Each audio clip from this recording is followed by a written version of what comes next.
So I just watched the Ed Gein story, Monster, and I didn't know he was slow. I didn't know because you know how our brain, if it was a car, we would go on horsepower, right? If his brain was a car, that bitch would be moving on turtle power. It would be moving on slug power. The French would describe him as tarded de riz.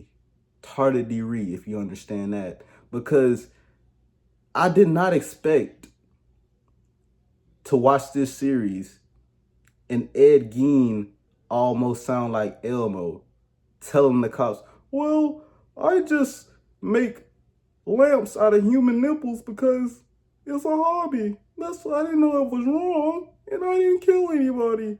That's how he's sounding the whole time. And I'm not supposed to laugh while he's doing these brutal acts because he sounds like Elmo. I'ma laugh. And I personally don't think I messed up for it because yeah, what he's doing is wrong. What he's doing is unacceptable. But sometimes the series, the people who made this can do a little too much. They trying to tussle a lot of things, a lot of serious matters. And I feel like it's not a bad series, but I can't take this shit serious when they include other movies like Psycho. Like at the end of the series, the later episodes, this man Ed Gein is dancing with a suit of a woman's body that he's wearing, and then it flashes to the Silence of the Lambs scene where Buffalo Bill is dancing, talking about some. Would you fuck me? Alright, fuck me. And it catches me off guard. But I learned a lot about Ed Gein. For example, he never had a chance because his mom was fucked up. His mom was the worst example of a Christian ever. Mid argument, this bitch would scream Bible verses at your ass. You don't want to do the dishes? Mom, I don't want to do the dishes. I just milk the cows. I just shave the sheep. John 3:16 says the children will wash the dishes or else they will get thy ass whooped by the holy rock. I don't know what John 3:16 says. I'm a terrible Christian myself, but she's even worse because she takes Christianity to the extreme. She's calling random women whores, even if they have husbands. Even if they're divorced, she calls them a whore. If they're just stealing, if they're a virgin, to be whore. That's what she's saying. She's going around calling everybody whore like she's Black Youngster. Whore? You know what I'm saying? But she's some lily white woman. I don't get it. I do not get it. She's calling everybody a whore like she's on a red pill podcast or some shit.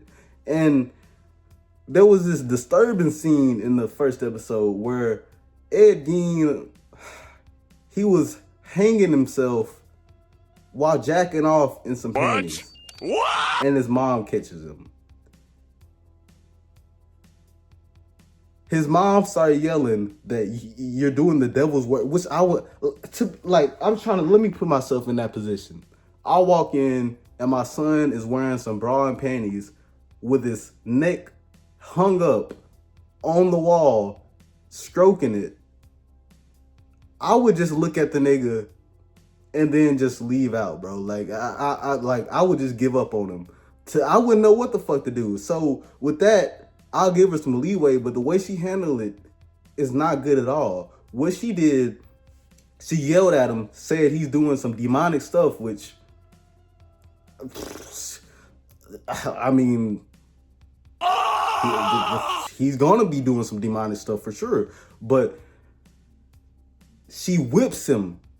Now, this is a grown-ass man standing in front of his mama naked, whipping him. And the whole time I'm thinking, he's slow, and his mama's treating him like that, telling him that all women are whores, so he's not allowed to have no girlfriend. He's not allowed to marry a girl. He's not allowed to impregnate a girl because of her trauma with his father, because she chose a drunk that came in the house pissing himself, that cocked back like a pimp one day and slapped the holy hell out of her. Then what she do? She beat the shit out of her husband. She literally beat the dad until he was a deadbeat dad. Like How you do that as a little old woman? She did that. But she would get sick, she would have a stroke, and then Ed would have to take care of her. And there's this scene where he's just rubbing her skin and she naked and very uncomfortable. I felt so uncomfortable in so many scenes of this movie. Ed Gein was truly a monster. And did his mom parents and do all that?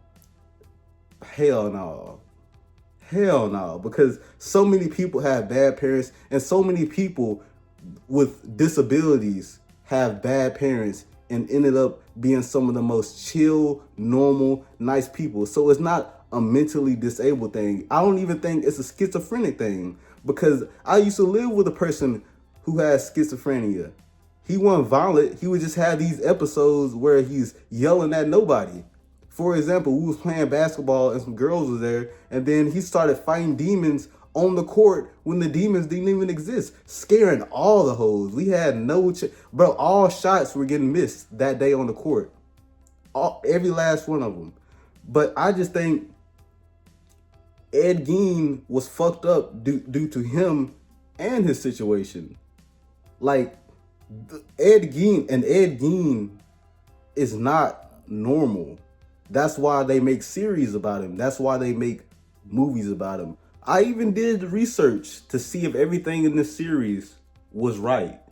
And I looked up online because there was a scene Eddie killed his brother because his brother wanted to leave with a woman, and his mom, of course, think all women are whores.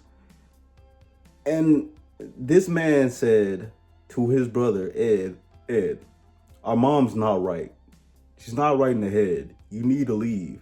Ed got so mad because his mom's titty is so far down his throat. He's such a mama's boy that he killed his own brother for talking down on their mother. Ain't that crazy? That's like me talking to my brother, like, man, mama made me wash the dishes, man. I have a real problem with washing the dishes, so that's why. Man, fuck her. And then he just popped me in the head for it. Wouldn't that be so wild? Wouldn't that be so? Who can you talk bad about your parents to besides your brothers and sisters? That's wild. That's wild to me that he did that. So I had to look it up. And it says that his brother died in a barn because of some fire. The fire hit the barn and his brother died. But it's speculated that Ed did it. Now, I'm not giving Ed no bail. He did that. He killed his brother. I'm not speculating shit. This is when black people were still segregated, I think, because I ain't seen not one nigga in this show. So this was back in the day. Like, Wisconsin back in the day was looking like Mayberry, all white. When Ed's mom died, he really started tripping. He started digging dead women's bodies from their grave, dressing them up as his mother.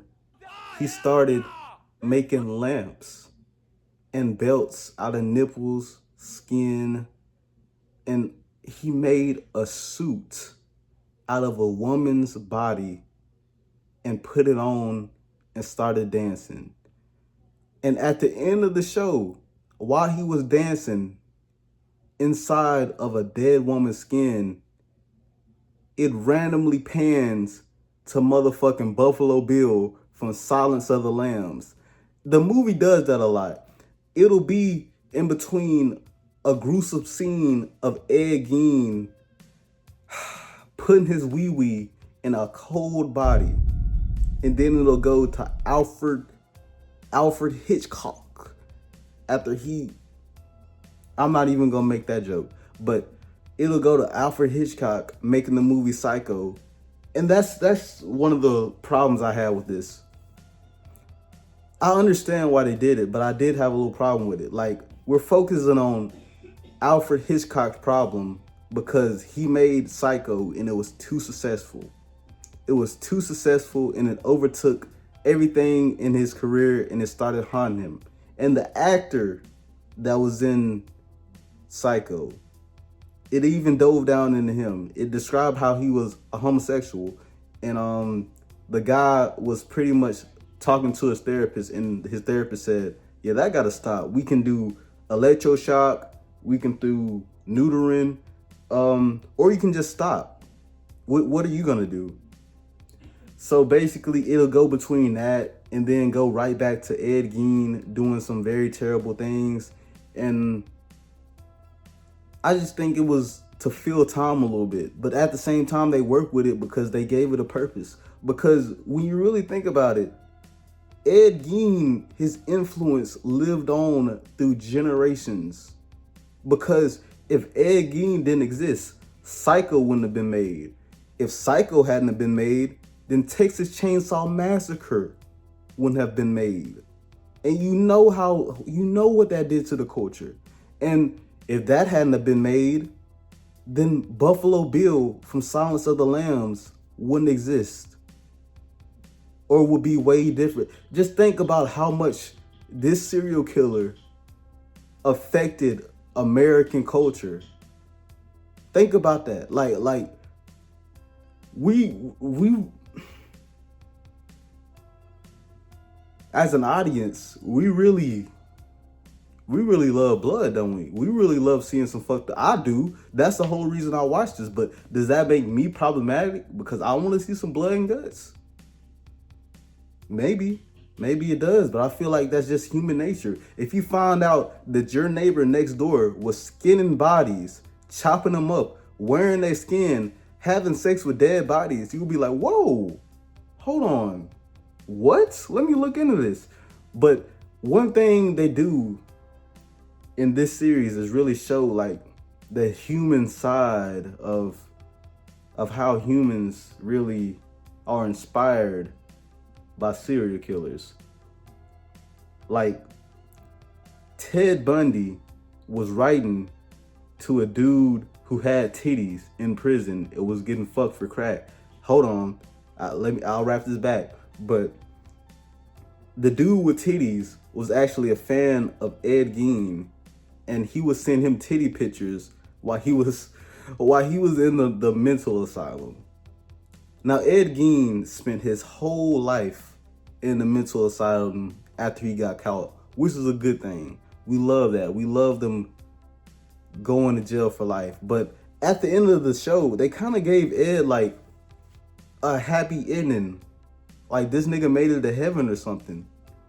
It shows like the staff of the hospital sending him off. It shows Ted Bundy sending him off. It shows the murderer with the titties sending him off. And and then his mother's up there. But who knows? Ed Gein might have went to heaven. God forgives. I sure fucking don't. Like, I'm looking at him straight like, no. Like, I can't have sympathy for him. The last scene was some teenagers taking his headstone out and taking a shit on his mama grave. And one of the teenagers saw the dude from Psycho just waving. Then he turned around and saw Buffalo Bill dancing. And then he turned around again and saw Texas Chainsaw Massacre just... So it's really crazy to think, like, we really have Ed Gein's fingerprint all over cinema history, all over American arts, all over a real life serial killer. Some of the biggest movies was really inspired by him, and that's really his legacy. He could really take credit for Psycho and Silence of the Lambs and Texas Chainsaw Massacre, and he really still lives on through these movies. But they did end up showing a side to him that was human. Like, he tried to repent after he got some medicine. He found out he was schizophrenic. He found out that he talked to people that wasn't there. And the series trying to give him like some motivations of why he turned the way he did. For example, there's this girl called Adeline. Now, Adeline, she's slow too. She's how the French would describe bitcha be crazy, because she's a crazy bitch. But what she did, she introduced Ed to the bitch of Bushworth. She was a German Nazi who made lamps out of Jews.